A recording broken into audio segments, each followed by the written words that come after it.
Olá, boa tarde. O ex-procurador da República, Marcelo Miller, afirmou que não cometeu crime nem fez jogo duplo ao orientar o grupo JBS na preparação da delação premiada e do acordo de leniência dos irmãos Batista.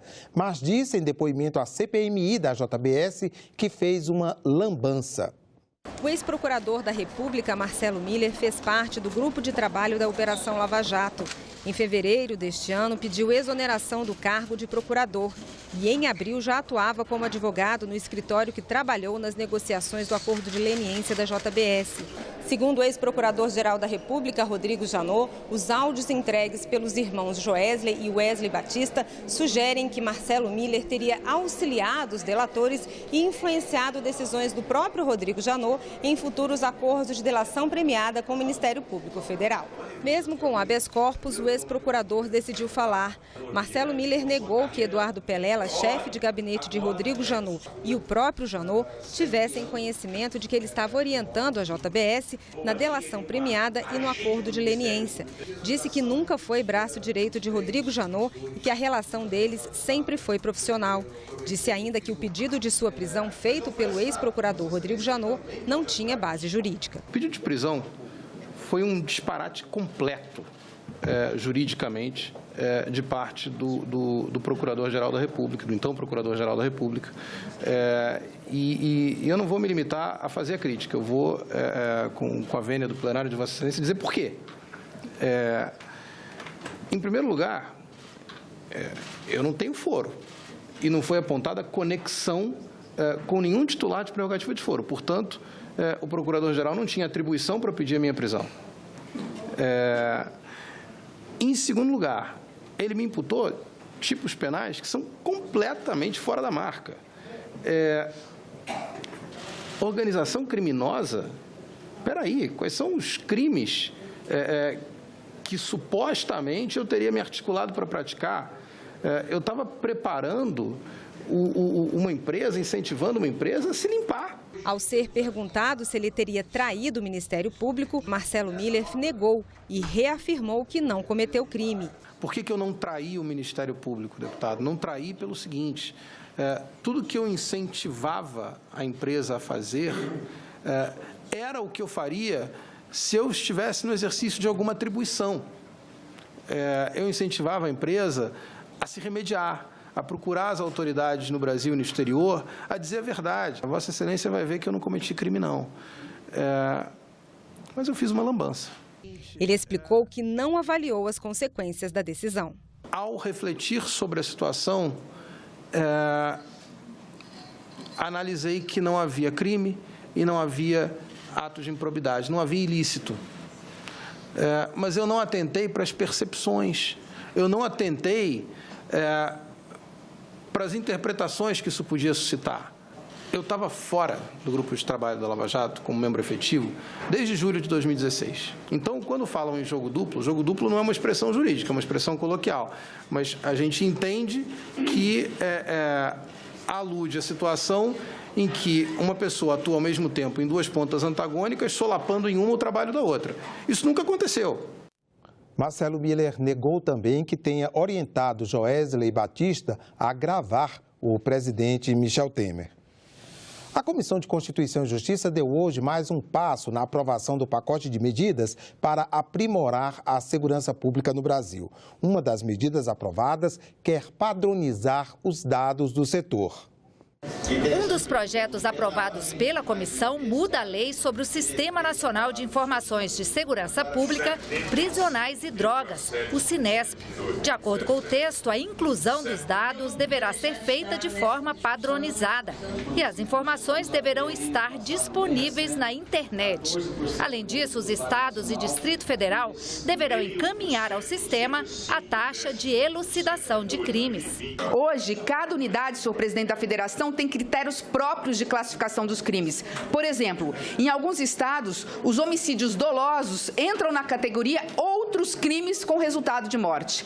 O tratamento dado à resistência seguida de morte, que são os autos de resistência, também varia de um estado para o outro. O contingenciamento de recursos destinados ao Fundo Nacional de Segurança Pública também deverá ser proibido, de acordo com outra proposta aprovada pelos senadores.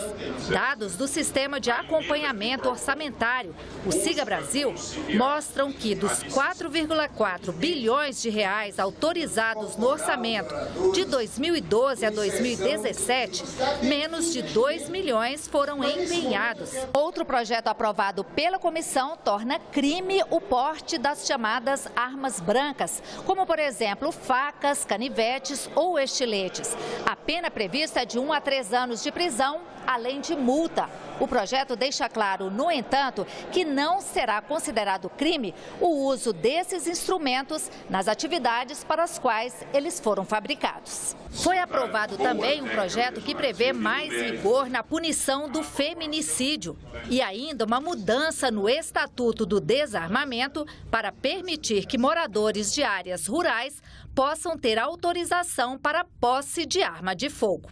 Tem aumentado extraordinariamente o número de os casos de violência na área rural e essa desproteção nós temos que ter atenção a elas, especialmente, como eu digo, impedir que um pequeno agricultor, para defender sua família, não possa fazer uso de uma arma. Essa população rural virou uma espécie de uma presa fácil. Os bandidos sabem que as pessoas não têm uma arma em casa e, por isso, os índices de assalto, de invasão de propriedade, isso aumentou muito. Nós somos frontalmente contra essa verdadeira mania que se está criando no Brasil de ampliar o direito de pessoas portarem armas, etc, etc, etc. Acho que isso é totalmente inefetivo para a segurança pública, ao contrário, aumenta o risco de nós termos mais violência na sociedade e essa discussão de concessão de porte de arma indiscriminadamente, usar arma, eu acredito que não é o caso. Os senadores também aprovaram um reforço no caixa do Fundo de Participação dos Municípios. A proposta de emenda à Constituição aumenta de 49% para 50% o repasse da União ao FPM. O aumento será feito de forma gradativa até 2021. O projeto que legaliza os jogos de azar está na pauta da Comissão de Constituição e Justiça da próxima quarta-feira. O presidente do Senado, Eunício Oliveira, disse hoje que o projeto só tem sentido se os recursos arrecadados com impostos beneficiarem a sociedade. Só tem sentido a pauta se tiver vinculado esses impostos a um determinado sistema que vai beneficiar a sociedade, como, por exemplo, segurança pública, né? Nós sabemos que tem um fundo e agora não pode ser contingenciado, mas pode ser alocado recursos para ele. Como a saúde, que é outra coisa que aflige a sociedade, principalmente a sociedade mais pobre desse país, que esses recursos sejam direcionados. Mas não é uma pauta prioritária do Congresso. A pauta prioritária do Congresso é a pauta da geração de emprego, da geração de renda. Se esse segmento, né, legalizado gera emprego, renda para a sociedade e gera impostos para esses dois sistemas que preocupam a sociedade brasileira, que é o sistema da segurança pública e o da saúde pública, tudo bem, eu não teria nenhuma dificuldade de pautar. A segurança hídrica e a gestão das águas nas regiões Norte e Nordeste foi tema de debate na Comissão de Desenvolvimento Regional na manhã de hoje. Água de menos e mau uso da água. Para o presidente do Comitê da Bacia do Rio São Francisco, colhemos hoje os erros de anos e anos de descaso. Nós estamos colhendo os frutos de uma série de práticas, né, de muitas décadas e até séculos, e os frutos amargos disso. Portanto, no Brasil se impõe uma discussão muito estratégica sobre a questão da crise ambiental como um todo. E a solução não virá com projetos grandiosos de transposição. Uma vã ilusão achar que trazendo outras transposições, seja do Tocantins, seja de onde for, a gente vai resolver esse tipo de problema. Nós temos que fazer o dever de casa em cada bacia. Como a crise de 2014 em São Paulo mostrou, a falta d'água não é problema só no Nordeste. Até mesmo na região Norte, a situação não é tranquila. Tem uma abundância de água, mas os serviços ainda não estão sustentáveis, de modo que a gente ainda não tem uma condição de pleno atendimento. E, por outro lado, muitas vezes, como nós temos poucos reservatórios para abastecimento humano, é uma situação talvez um pouco vulnerável no sentido da segurança que a gente pode ter lá. A senadora Lídice da Mata condenou a anunciada privatização da Chesf. Para ela, isso só vai piorar a situação do Rio São Francisco, que pode vir a ter como prioridade número 1 a geração de energia. Já o representante da Codevasf falou de pequenas medidas para evitar o uso excessivo das águas do rio na irrigação. Proibimos toda a ampliação de área de irrigação nos projetos da Codevasf. E estamos preparando um material onde nós vamos estabelecer um prazo para que todos os irrigantes mudem seu sistema de irrigação para sistema mais eficiente e, consequentemente, que consuma menos água. A perversão do capital é tamanha dentro deste governo que se coloca como grande salvação do Rio São Francisco se privatizar a Chesf, aquela que é a empresa mais importante em mais de 100 anos, o investimento mais importante em mais de 100 anos feito no Nordeste brasileiro, sustentáculo do seu desenvolvimento. É um movimento que o senhor está chamando de pacto, que tem que vir todo mundo, né? Tem que vir os governos estaduais, tem que vir as prefeituras, tem que vir a sociedade civil.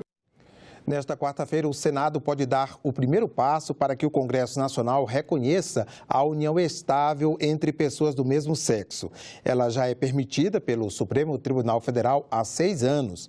Para virar lei, é preciso alterar o Código Civil, mas entre os senadores não há um consenso sobre o tema. Na sessão de ontem, o assunto foi debatido. No final da ordem do dia, o senador Magno Malta, da bancada evangélica, apresentou um requerimento para enviar à Comissão de Direitos Humanos o projeto que regulamenta o casamento gay. O texto está na pauta do plenário desta quarta-feira. Ele ainda não tem urgência para vir para o Senado, para vir para o plenário do Senado, e o meu requerimento é para que ele volte a CDH, para que ele seja rediscutido. A ciência mudou? A internet fez um mundo diferente, mas ressalto que Deus não mudou. Não existe cromossomo homossexual, existe macho e fêmea. É nisso que nós acreditamos. A senadora Marta Suplicy, autora da proposta, reagiu à tentativa do senador capixaba. Já está na hora dessa casa assumir o que hoje, segundo matéria apresentada de 17 de novembro no jornal Valor, 65% dos brasileiros já aprovam que há possibilidade de união afetiva entre duas pessoas. Isso não tira pedaço de nenhum heterossexual, simplesmente dá direito e cidadania a pessoas que são humilhadas, assassinadas, desrespeitadas nesse Brasil todo. O requerimento foi derrotado por 16 votos a 25. Ou seja, o projeto que regulamenta o casamento gay continua na pauta de votações do plenário nesta quarta-feira. Ficamos por aqui. Você pode rever as reportagens desta edição na nossa página na internet senado.leg.br/tv. Obrigado pela companhia e até a próxima.